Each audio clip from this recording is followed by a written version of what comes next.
umuntu utarakugejeje ahantu uri ku rwego uriho ntakagutera ubwoba. Iyagushyize aho uri ikakugeza aho uri izakugeza n'ahandi. Komera Imana mu mashyi.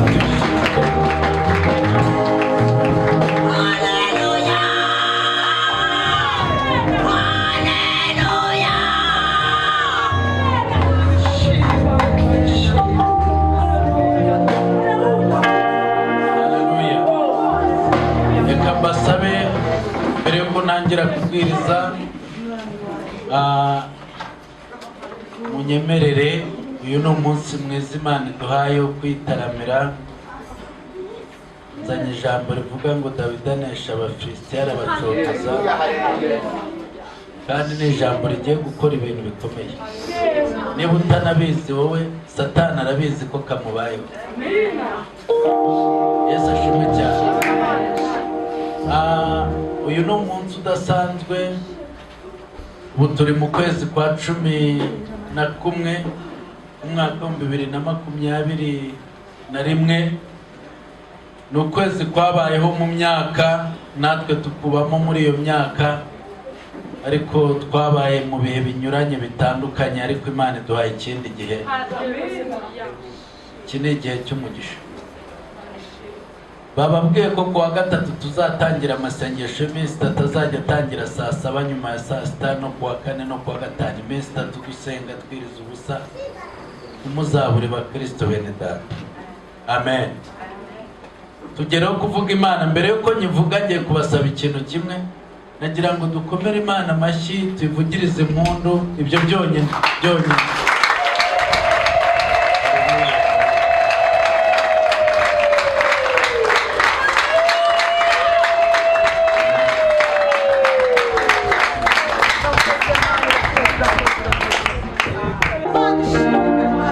Reka dusome muri Samweli wa 2 igice cya 8 umurongo wa 1. Gitabo cy'umuhanuzi Samweli wa 2 igice cy'8 umurongo wa 1. Umutwe w'ijambo uravuga ngo Dawidi, kunesha kwa Dawidi. Kunesha kwa Dawidi. Ahari kunesha kwa Dawidi hajye kunesha kwawe. Kunesha kwawe wa mugabo we, wa mugore, wa musore, wa mukobwa we, none kube kunesha kwawe gusa. Intsinzi yawe bitsinzi y'Abisiraheli, intsinzi yawe n'umuryango wawe. Uwo murongo uravuga ngo hanyuma y'ibyo Dawidi anesha Abafilisitiya. Cyo ni kimwe. Icya kabiri arabacogoza. Icya gatatu anyaga urufunguruzo rw'umudugudu w'umurwa, arukura mu maboko y'Abafilisitiya. Amen. Hanyuma y'ibyo Dawidi anesha Abafilisitiya arabacogoza. Yego. Anyaga urufunguruzo rw'umudugudu w'umurwa, arukura mu maboko y'Abafilisitiya. Yesu ashimwe cyane. Ndashima Yesu anesheje. Iyo atahaba abigishwa be baba barashize, ariko reka tumukomere amashyi ko habaye icyo gihe n'ubu akaba gihari. Yesu ashimwe cyane. Ubu ni ubutumwa bwa mbere ngiye kubwiriza bwa 2021. Uzi impamvu? Ni ukubera ko Abisirayeli bari bamaze igihe kinini mu ntambara, mu rugamba rukomeye. Ijambo ryavuze ngo ni ukunesha kwa Dawidi, anesha Abafilisitiya arabacogoza. Ariko nahoze nsoma ndeba igihe Abisirayeli bari bamaze mu rugamba rukomeye cyane barwana n'Abafilisitiya. Ndeba igihe barwanaga n'Abasiriya, ndeba igihe barwanaga n'Abamowabu, ndeba icyo gihe cyose bamaze mu rugamba. Cyari igihe cy'intambara zikomeye cyane banyuragamo. Ikindi nanone cyari igihe cyari kibagoye cyane, ariko ariko Imana ishimwe ko yahagurukije witwa Dawidi imukoresha mu gihe cye. Reka nze mbabwire iki ngiki, buriya Imana iguhamagaye, iyo ubayeho uriho igira ibyo igukoresha, kandi byose ikabigukoresha mu gihe cyabyo. Iyo utamenya igihe urimo ngo ukorere Imana muri icyo gihe, ugatakaza igihe, wicuza nyuma, ndetse ukavuga ngo mbimenya mba narayikoreye muri cya gihe, cyangwa mba narakoze iki muri cya gihe. Dawidi rero muri icyo gihe byari bikomeye, niyo mpamvu ijambo ryavuze ngo hanyuma y'ibyo, hanyuma y'ayo mateka y'urugamba ruteye ubwoba rukomeye cyane, hanyuma y'uko Abisirayeli bari basuzuguwe n'Abafilisitiya, bari barabafasheho ijambo, hanyuma y'uko Abafilisitiya bumva bavuga bati Abayisirayeli twarabatsinze, twarabanesheje, nta nsinzi bafite, nta mbaraga bafite, ndetse bakanavuga bati ariko Imana yabo iri he? Imana ya Isirayeli yo bavuga ngo abavanye mu Egiputa, Imana itabarwanirira iri he? Iyo nivugo abanyamahanga bakoresha igihe cyose bashaka kugaya Abayisirayeli. None hanyuma y'icyo gihe bavuga bati Imana yabo iri he, hanyuma y'ubwo bugambo bw'Abafilisitiya, bw'Abasiriya, hanyuma y'imvugo zabo. Ariko ndashimira Imana ko ijya ivuga hanyuma y'amagambo, ijya ivuga ijambo, ijambo rikora, rirema, rikiza, ijambo rihindura. Haleluya. Hari ikintu nabonye ku isi, hari abantu benshi bavuze ibintu ku bandi ntibyaba, ariko hari ikintu nshimira ku isi, Imana yaremye isi ikayishyiraho ibintu n'abantu. Ikintu cyose yavuze ku isi cyabayeho, icyo yavuze ku binyabuzima cyarabaye, icyo yavuze ku bo yaremye cyarabaye. Reka nkubwire ngo nta muntu ufite ijambo ku buzima bwawe yavuga ngo ripfe kuba uko ashaka, keretse Imana igufiteho umugambi. Niyo yonyine ivuga ijambo, ikivuze kikaba. Ikindi ntawahindura icyo yakuvuzeho. Ibiba icyo yavuze yarakivuze. Haleluya. Noneho Dawidi rero, ikintu cyantangaje kuri Dawidi, ntabwo yatewe ubwoba n'ayo mateka yose yo gutsindwa, yo kuneshwa. Arahaguruka. Hanyuma y'ibyo Dawidi nawe arahaguruka, aravuga ati hari ikintu ngiye gukora muri iki gihe, hari ikintu numva ngiye gukora. Ahaguruka muri urwo rugamba rutari rworoshye, rwari rukomeye. Biravuze ngo anesha Abafilisitiya, ni ukuvuga ngo hari intambara, hari urugamba, anesha Abafilisitiya. Reka nkubwire iki ngiki muntu w'Imana muri iri jambo, birivuga ngo anesha Abafilisitiya. Nahoze ntekereza ibintu byakurwanije, byakunesheje uko bingana, mu buryo bw'umwuka, mu buryo bw'umubiri, mu bifatika, mu bidafatika, mu biboneka, mu bitaboneka, impande zose ni urugamba. Ariko iri jambo rivuga ngo anesha Abafilisitiya, bishatse kuvuga ngo hariho kunesha kw'Abisirayeli. Noneho tuze mu buzima bwacu bwite, hariho kunesha kw'abana b'Imana. Haleluya. Reka nkubwire iki, ushobora kuba uri mu rusengero cyangwa n'ahantu usenga, ukumva ibitotsi biraje, wenda ujya unasinzira cyane mu materaniro n'ahandi hantu, ariko nkubwire ngo igihe ibitotsi byakuneshereje kirahagije. Nesha ibyo bitotsi mu izina rya Yesu. Icyo ni kimwe. Ibitotsi bya nijoro bituma usinzira ukananirwa gusenga no kubwira Imana byuzuye uti Mwami Yesu ndagushimiye, bikakunanira. Burya ntabwo byari ibitotsi byavuye ku Mana, ubundi gusinzira ni umugisha, ariko bikubuza gusenga ni ibitotsi by'abadayimoni. Abandi baba bari mu mwuka wo gusenga, ukumva igitotsi kiraje, dayimoni akagushimashima, akaba aragutwaye ugasinzira. Ikindi ni uko hari ibindi bintu ukwiriye kunesha. Hari ibindi bintu ukwiriye kunesha bikurikira. Icya mbere ni dayimoni cyangwa se Umufilisitiya, nk'uko ijambo ryavuze, ushobora gufata ubuzima bwawe aho kugira ngo ubuzima buhesha Kristo icyubahiro, bukorera Imana, ahubwo bukaba ubuzima bukorera Satani. Reka mbabwire iki, hari abantu birirwa batera ibisasu, birirwa bangiza ubuzima bw'abandi, bakavuga ngo bakorera Imana, abandi ati ni Imana igeze gute, bakora ibintu bakorera shitani, bica abantu, bahemukira abandi bantu, nyamara bakumva ntacyo bitwaye kubera uwabatumye. Ariko ukoresha imibiri yabo mu kwicana, mu kugirira nabi abandi ninde? Ni Satani. Reka nkubwire iki ko izo ni imbaraga z'Abafilisitiya zikoresha umubiri wawe. Satani akaba yawukoresha ahambere mu mitekerereze, mu byo utekereza. Abademoni akagukoresha ukirirwa utekereza ibintu bibi bukira bugacya, ejo ugatekereza ibindi bibi bukira bugacya, ejo ukagambirira ibindi bibi bukira bugacya, ejo ugashyira mu bikorwa ibindi bibi bukira bugacya. Umwaka ugashira uri umuntu ukoreshwa n'Abafilisitiya, uri umuntu wabaye imbata ya Satani, uri umuntu ukora ibyo Satani ashaka gukora. Nyamara ukajya wicara ukavuga uti nyamara ni uburenganzira bwanjye gukora ibi, ni uburenganzira bwanjye kugenda gutya, ni uburenganzira bwanjye kwitwara gutya. Ariko reka nze nkubwire, uburenganzira butuma utubaha Imana, uburenganzira butuma udahesha Imana icyubahiro, uburenganzira butuma udakora ibyo Imana ishaka, uburenganzira butuma ukora ibyaha, uburenganzira butuma ukora ibigutesha agaciro, uburenganzira butuma usuzugura Imana, uburenganzira butuma umutima wawe ujya mu byangwa n'Uwiteka. Menya ngo uri mu burenganzira bwa Satani, kandi Imana yaguhaye kubaho, iguha n'ububasha n'ubushobozi n'ubwo burenganzira bwo kugira ngo uyikorere uyiheshe icyubahiro. Ndashaka kubabwira ngo ukwiriye gutsinda kunesha Umufilisitiya ufata umubiri wawe akawukoresha mu bidahesha Imana icyubahiro.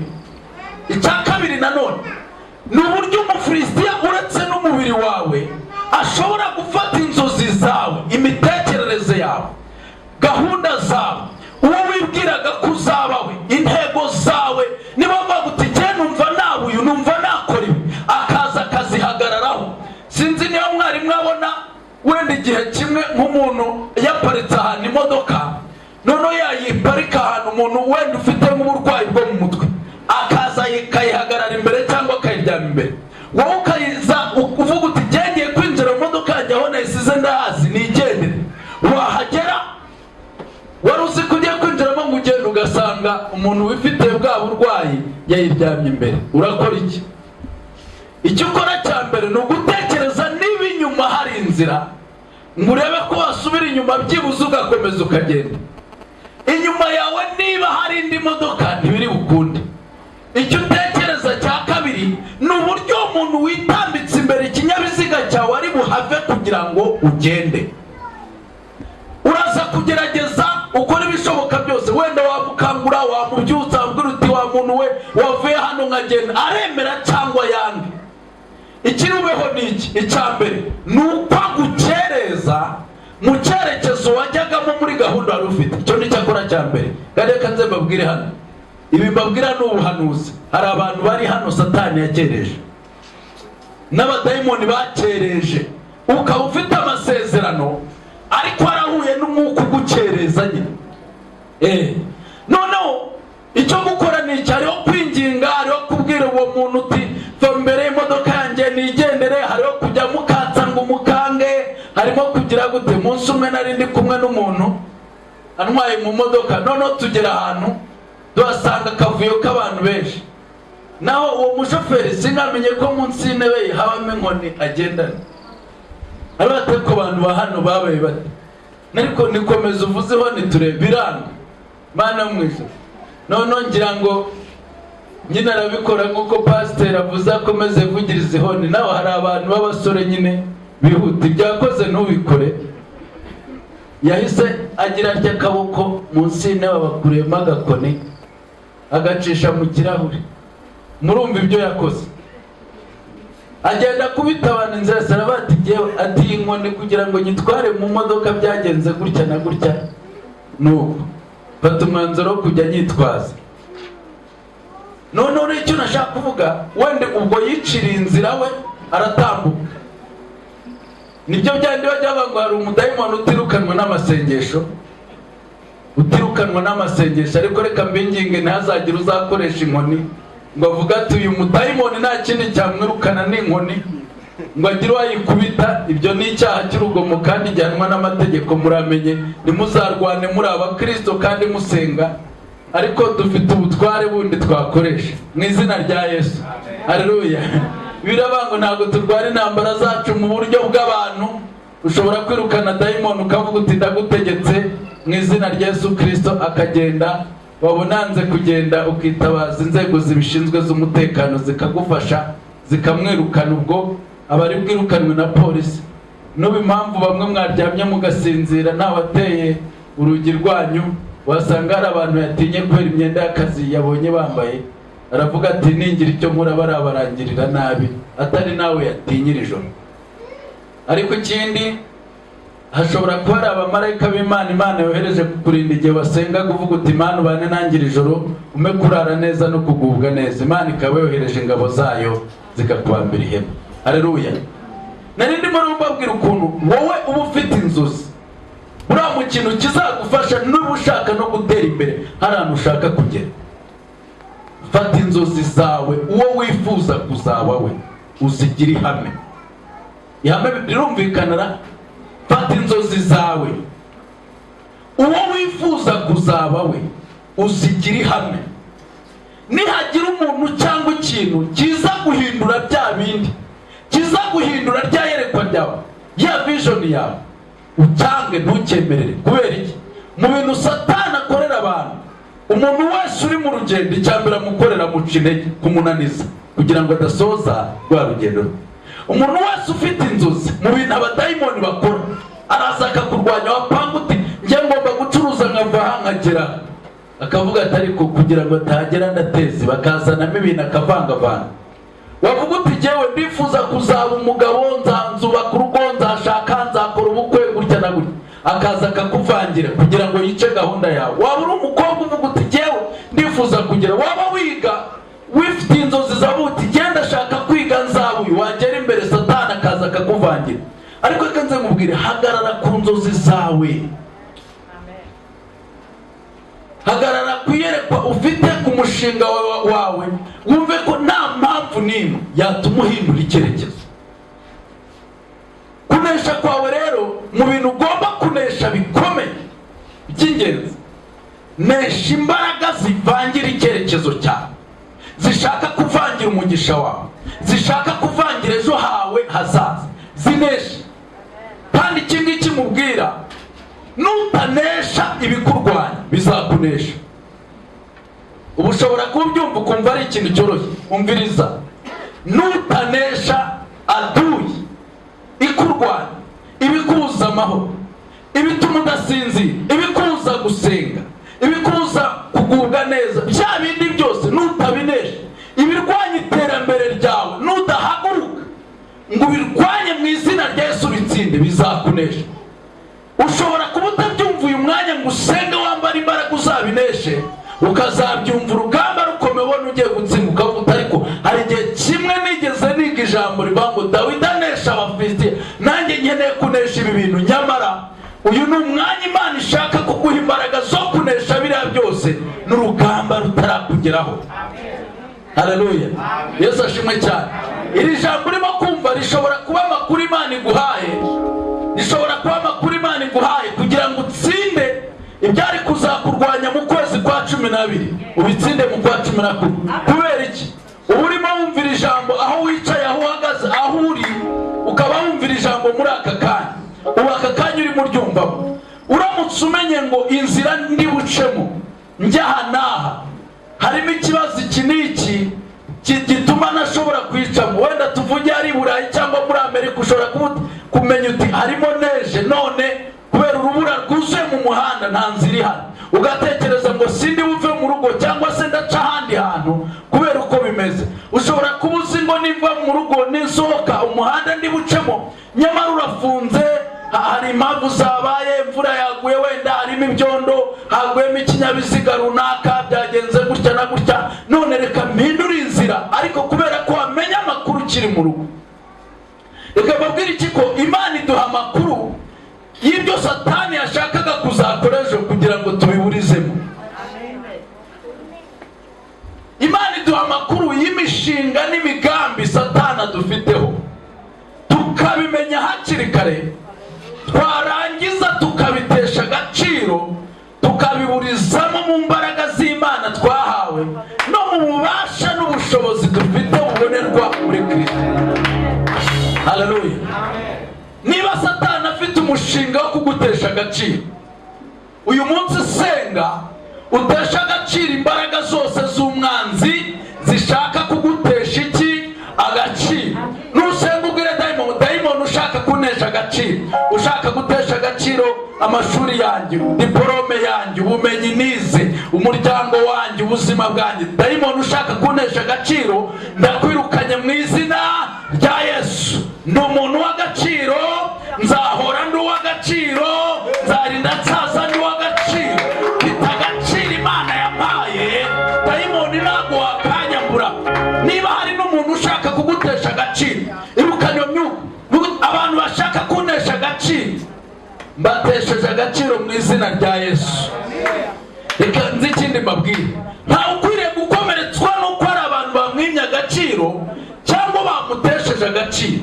Nuzi ko yakomerekejwe nabyo, sibyo byagukomerekeje, ahubwo wakomerekejwe no kutimenya ngo umenye kuri uw'agaciro. Amen. Yesu ashimwe cyane. Kubera ko umbwiye ngo mfite igikomere, ubu abantu baransuzugura, abo twakoranye, abo twakoranaga, abantu ntibampa agaciro, abantu ntibanyubaha. Ntabwo icyo ari cyo kibazo ufite. Ikibazo waba ufite ni ukutamenya ko ufite agaciro, ni ukutamenya ko uri umuntu ukomeye, ni ukutamenya ko uri umuntu utangaje, ni ukutamenya ko uri umuntu w'imbaraga, ni ukutamenya ko uzagera kure. Nubwo uri hano ariko uzagera kure cyane. Ni ukutamenya ngo aho wicaye ushobora kuhahaguruka isaha n'isaha, uryamye ushobora kuhabyuka. Abantu ntibabashuke na Satani ngo batere ubwoba. Niba washoboye kubyuka mu gitondo ugashobora kubyuka, ugashobora kubyuka. Hari ijambo muri Yesaya rivuga ngo byuka urabagirane kuko umucyo wawe ugize gute? Uje. Kandi ubwiza bw'Iteka bukaba buje bukurasira. Uwashoboye kubyuka bivuze ko ashoboye kubaho. Niba washoboye kubyuka none, he kugira ugutera ubwoba ngo ejo nuryama ntuzabyuka, kuko yakubyukije none n'izatuma ubyuka ejo. Yesu ashimwe cyane. Haleluya. Reka nze mubwire, umuntu utarakugejeje ahantu uri, ku rwego uriho, ntakagutera ubwoba. Iyo agushyize aho uri ikakugeza aho uri, izakugeza n'ahandi. Naho kwicara ngo umuntu agutera ubwoba, uwo mwahuriye mu kazi, uwo mwahuriye i Kigali, uwo mwahuriye mu ruganda, uwo mwahuriye mu mahanga, uwo mwahuriye ku kibuga cy'indege, uwo mwahuye mwiga, uwo mwahuriye mu nzira, aragutera ubwoba, arakwandikira mesaje akagutera ubwoba, ariko ubwoba nibushire. Dufite Imana ikomeye. Haleluya. Hari amajwi ukwiriye kunesha, hari amajwi ukwiriye kwirukana, amajwi yo gutera ubwoba, akwereka ejo hawe hazaza bikazama. Muzi ukuntu abadayimoni ari babi. Iyo ashaka kwica ubuzima bwe, baraza bakaguhondagura na mwene wanyu atavuze, bakagusanga uryamye, bakakubwira wowe byaranze, ibyawe byaranze, dore ejo hawe hameze gute, hameze gutya na gutya, ni habi cyane. Mpagaritse iyerekwa ry'abadayimoni ku buzima bwawe, ndaryamye. N'ayo majwi yose kurwa kubwira ejo hawe nyamara ni habi, nuhura ubwenge nutaba amaso, dore dore dore. Ayo majwi y'abadayimoni mu izina rya Yesu yaneshe. Amen. Dufite ijwi twumvise, nawe ufite ijwi wumvise, n'ijwi ry'Imana. Haleluya. Haleluya. Abavuganye nayo tuvuge ngo amen. Haleluya. Dufite Imana ivuga, dufite Imana ikora imirimo ikagaragara. Imana ikora imirimo ikagaragara. N'ubu ndumva imbwira ngo mbabwire ngo hari imirimo igaragara Imana igiye gukora. Hari imirimo Imana igiye gukora ku buzima bwawe, izagaragarira uwo wiganye nawe mwicaranye, izagaragarira abanzi bawe n'abakunzi bawe bakayibona. Hari abantu bagiye kubona imirimo y'Imana ku buzima bwawe. Haleluya. Imirimo y'Imana, imirimo y'amaboko y'Imana iratangaje. Niyo yatumye dukaraba bikemera, twabyutse biremera kubera imirimo y'amaboko. Reka tuzamure icyubahiro, byemeye kubera imirimo y'amaboko y'Imana. Haleluya. Wateze biremera, wose biremera. Haleluya. Haleluya. None hari ikindi gitangaje, yaduhaye ubuzima, kubaho byemeye.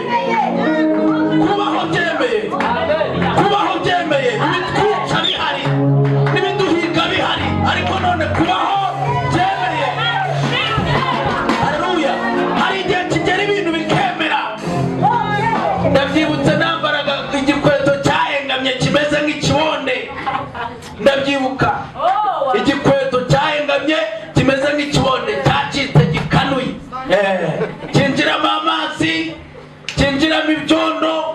Ayiwe mana we, mana yo hejuru. Ariko Imana ikambwira iti nzaguha inkweto uzambara mana we. Iyo niyo mana, iyo niyo mana nzakorera. Reka nyivuge neza, haleluya. Hari igihe kigera bikemera. Reka nguhanurire, nguhanurire. Ndumva Imana imbwira ngo hari ibintu bigiye kwemera. Yasashwe cyane. Haleluya. Na Satani turamutangariza ngo byari byaranze, ibyari yarafunze. Uyu munsi ijuru rirategetse bigiye kwemera. Haleluya. Ariko utekereza ko ubukwe bwawe buzaba n'ububone, ariko isaha y'Imana igeze biremera. Tubwira Satani ngo njyewe nzakora ubukwe. Ikibazo nari mfite ni isaha n'itariki byari bitaragera, ariko isaha yanjye iraje, itariki yanjye iraje, ukwezi kwanjye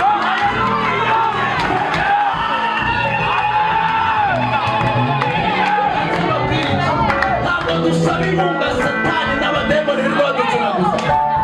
Dufite Imana idutera inkunga kandi dushyigikiye. Haleluya. Iyo ngiyo igushyigikiye nivuga ngo bigiye kwemera. Dufite isiri, dufite ikimenyetso cy'uko bigiye kwemera. Hari igihe kigera bikemera. Ibikemera. Uzi ko hari n'igihe wambara ntihagire n'umuntu n'umwe ukubwira ngo ariko wambaye neza, kubera iki byarazana. N'ahantu hose no mu mitwe y'abantu nawe ubibona, nawe ukubona, nawe ukwitayeho. Ariko igihe kigeze Imana ikwitaho, abantu bakwitaho. Ariko burya birirwa bakubwira ngo wambaye neza, ngo ariko urakeye, ngo uri mwiza. Ni igihe cyageze ko batabivuze. Tuza byihorere. Wambara iniforume ko nawe akubwiye ngo wambaye neza se. Ariko umuntu wageze mu ijuru ninde wambaye iniforume bakamubwira mu gitondo ngo waberewe? Ninde wavuye kwiga yambaye iniforume bakamubwira ngo urakeye? Ariko igihe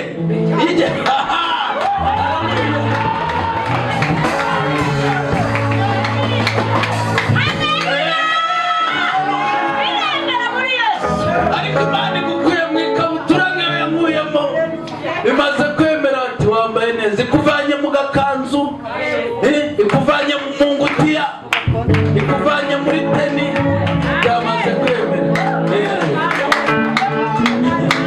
Byamara kwemera rero bati bimeze neza, biragenda. Kubera iki? Haleluya. Iyo igihe cy'Imana kigeze, Imana irakora. Haleluya.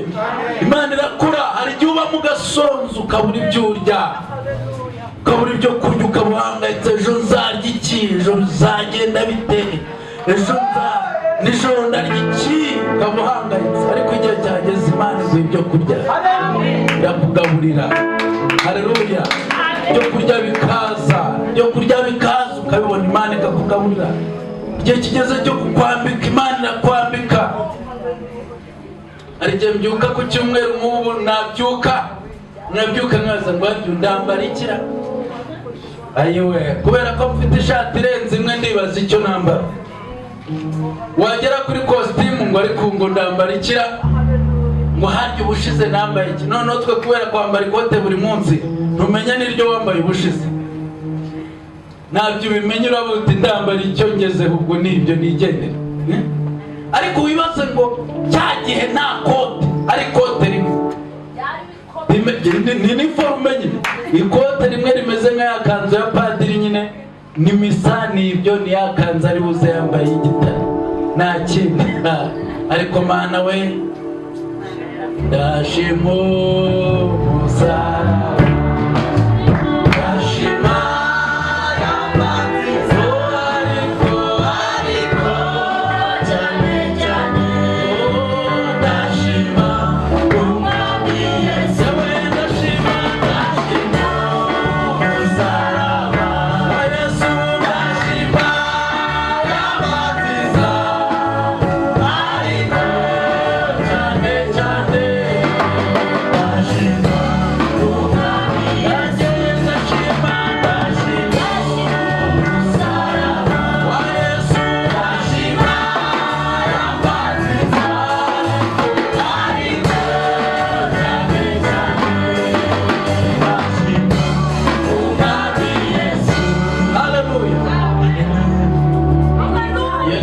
hari ahantu igera ikavuga ngo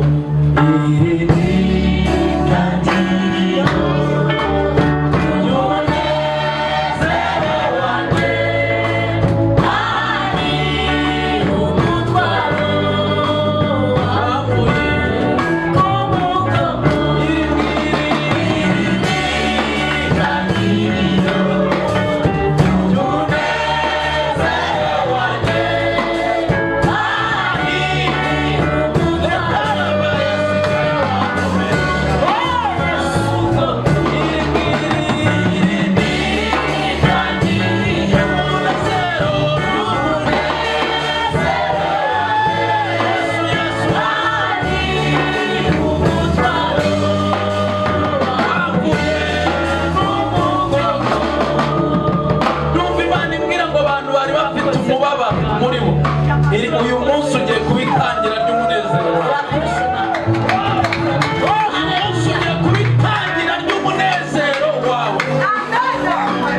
Umunezero, iri ni itangiro ry'umunezero. Hari abantu Imana igiye gutura imitwaro bari bikurewe mu mitima yabo yababuzaga umunezero.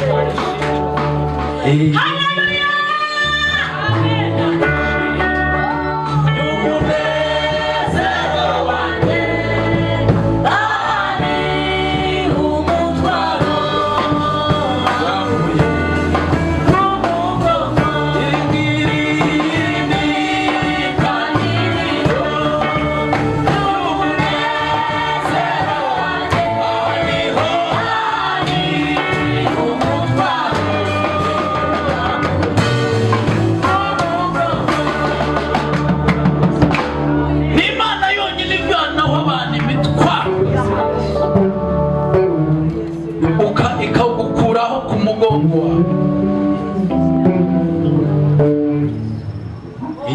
Tuvuge ko yadutuye imitwaro yaduhetamishaga, none tugenda twemye. Ariko Mana we, haleluya haleluya, arya turimo twamumana aho wankuye ibaza. Ariko hari igihe tuyitera Satani akaza agacunaguza bamwe mu muri kumwe, akajya amubwira ngo reka David aririmba aho yamukuye, hari aho imugejeje wowe yagukuye. Ariko reka nzamubwire, wowe utavanye mu cyaro yamuvanye no mu gitanda cyangwa amuvanye mu gasambu.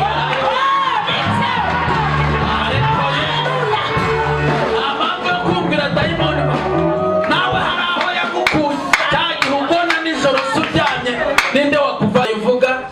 Satani akaba ngo rekure yayivuge ngo nuko yise, ngo nuko yamuhaye inzu, ngo nuko yamuhaye imodoka, ngo mubareke bari, ngo nuko bambaye, nuko bariye. Ariko ye buri muntu wese uri hano Imana mukora igitangaza kiri ku rwego rwe. Yesu ashimwe cyane.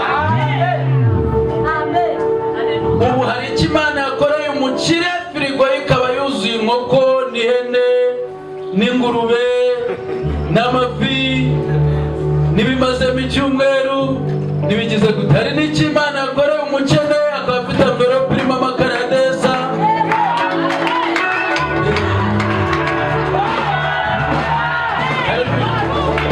Na wa wundi ufite amverope irimo ikiro cy'ibirayi, amashaza cyangwa ibishyimbo n'agatoki n'amakara agiye kubiteka. Abo bose Imana yabashubije rimwe. Ariko uricara ngo yashubije ngo nuri ufite firigo yuzuye ngo sitoke irimo ngo umuceri ngo isukari ngo amata ngo burano yashubije. Ariko ye tuza n'ufite imbabura akaba atari wicana uyu munsi, cyangwa na gaze cyangwa na kwizineri bikarara bitatse, ashimire ko afite ubuzima. Ufite ubuzima. Hari miliyoni z'abantu bari mu bitaro bifuza kubaho, bifuza ubuzima, bifuza kwicara aho wicaye uyu mwana, bifuza guhagarara, bifuza kugenda gutambuka. Hari ababyifuza bayibuza. Ubwo rero umuntu navuga ngo Mana wankuye, wego ngo bari abakuye, twese hari ahantu Imana yadukuye. Haleluya. Buri muntu wese hari aho Imana yamukuye. Ijya ibigenza neza rero, n'ibyo itarakora iraza kubikora. Wa wundi warembye ati raje ibigenze neza. Ariko mwebwe murayizi, hari abantu bataje ngo bagire icyo babikoraho. baraceceka. Nayo yabaye nk'icecetse ariko nimuyireke ituje yitegura kuza ubigenze neza. Ntabwo icecetse nka bene wanyu, ntabwo icecetse nk'abantu, ifite impamvu yari iri mu myiteguro kugira ngo izitungure abantu, ariko wowe ntigutungure. Haleluya. Wowe ntigutungure, yigutungure. Ujya uvuga uti yari yarabimbwiye ko ibyo bizabikora, ariko abandi bo bibatungure, bibatungure. Uko bitabatungura urabyumva nyine. Bibatungure. Imana igiye gutungura abantu. Iri jambo turiho twahoze dusoma, Dawidi anesha Abafilisitiya, arabacogozaho kugira ngo bamucogoze ahita abacogoza. Ntabwo azacogozwa n'incamugongo, abazimubwira yego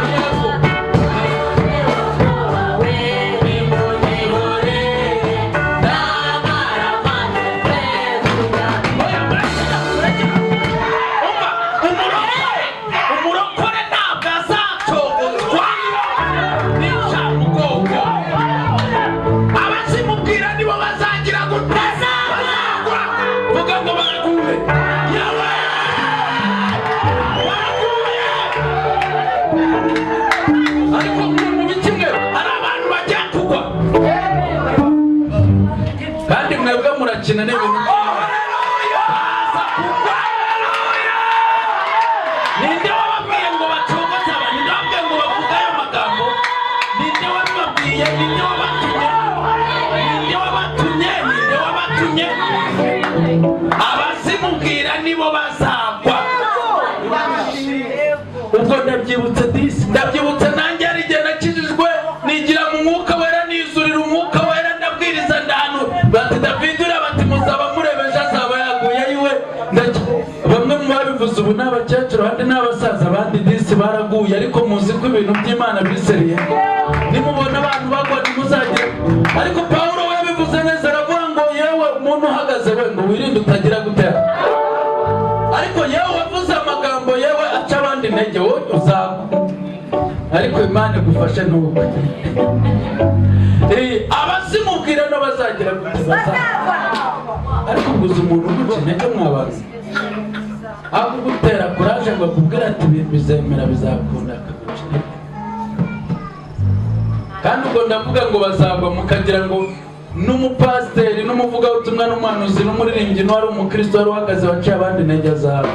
Mbaye ikimenyetso jya muri Bibiliya, Abisiraheli bagiye kujya mu gihugu cy'i Kanani, babanje kujya kugitata, bohereza abagabo 12. 12 bagerayo batata igihugu. Bagarutse ati muduhe mesaje, muzanye iki, muvanye iki, mwabonye bimeze bite? Abagabo 10 bahagarara ku maguru yabo, bahagarara ku maguru yabo. Keretse tubise ngo si abagabo 10 ni abagabo ntuzi. Ibyo nanze kubivuga ngo utabitwara ukundi. Noneho baravuga ati igihugu twakibonye ni igihugu cyiza cyane, ariko twabonye abantu bakirimo, kirimo abagabo barebare badusumba baturuta, bati babita Abanaki. Igihugu rwose twakibonye, ariko twabonye kukijyamo bitapfa kwemera. Mwabyumvishe ngo bazana, Bibiliya iravuga ngo bazana inkuru y'incamugongo. Irindi jambo rya kabiri ribavuga ngo bahisha Abisiraheli ubwoba, babahisha imitima, babatera ubwoba. Ngo maze havamo abagabo 2 basigaye bahagaze. Nawe unyumvire, 2 mu bantu 10 na bangahe na 2. Nimudasenga bazagwa bagiye kuba benshi, hazagwa 10 hasigare 2 bahagaze. Ni akazi kawe wo byumvishe. Noneho barangije ngo abagabo 2 barahagara, witwa Yosuwa n'uwitwa Kalebu, bati natwe igihugu twakibonye, imbuto zacyo ni nziza. Nabari abagabo bavuze bakirimo twababonye bakomeye cyane, atariko nta kibazo dufite. Niba Uwiteka atwishimiye, igihugu tuzagira gute? Tuzakijyamo.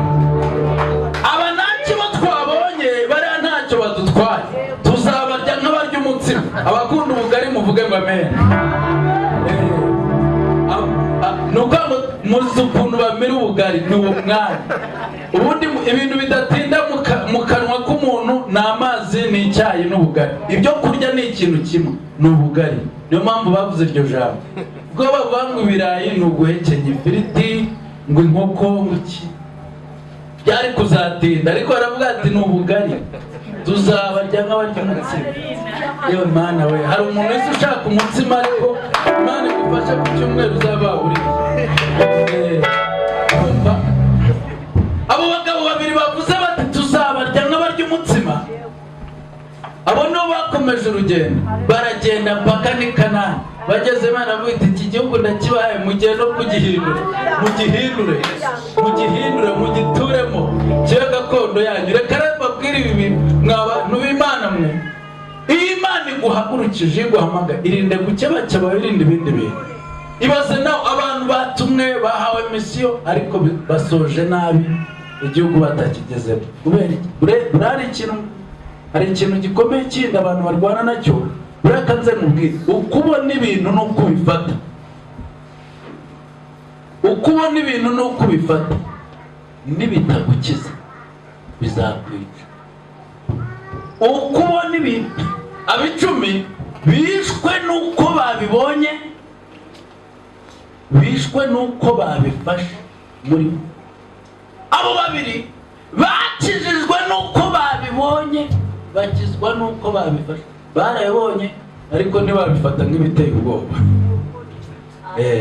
Haleluya, amen. Arabacogoza. Ijambo rya nyuma ngo abanyaga urufunguruzo rw'umudugudu. Yesu ashimwe cyane, amen. Dawidi nanditse muri Zaburi aravuga ngo kubwo kunyagwa k'umunyamibabaro, kubwo gusuhuza umutima k'umukene, none aha ndahaguruka nshyire mu mahoro bubacurira ingoma. Ubwo rero murabyumva, Abafilisitiya nyine murabumva, nabo bari bibitseho urufunguruzo bumva byararangiye. Ariko bibagirwa ko mu Byahishuwe 3:8 aravuga ngo ndi Uwiteka Imana ikinga ntagire ukingura, kandi ninjye njyenyine ukingura ntagire ukingura. Iryo jambo risoza rivuga ngo dore nshyize imbere yawe urugi rukinguye, kandi ntawe ubasha kurukinga. Abafilisitiya rero bari bazi ko ari bo bafite urufunguruzo. Yababa we, mbega ijambo riryoshye we, ba bandi bari bazi ko ari bo bafite urufunguruzo rw'ibyawe. Bibagirwa ko ari ikingura. Uwo mugabo witwa Yesu yigeze abwira Petero arabati ngo uhaye urufunguruzo, nguhaye urufunguruzo, ati mbahaye urufunguruzo, icyo muzafunga mu isi no mu ijuru kizaba gifunze, n'icyo muzafungura ahangaha kuri te no mu ijuru kizaba gifunga. Ariko gukorera Imana ni byiza. Burya kanze mubwira, ibintu byagufunze byarakwitiranije, ariko bitandukanye nabyo ubitsinde, umenye ko ari ufite urufunguruzo rwo gufunga. Haleluya, abambura urufunguruzo. Dawidi abambura rwa rufunguruzo rw'umudugudu.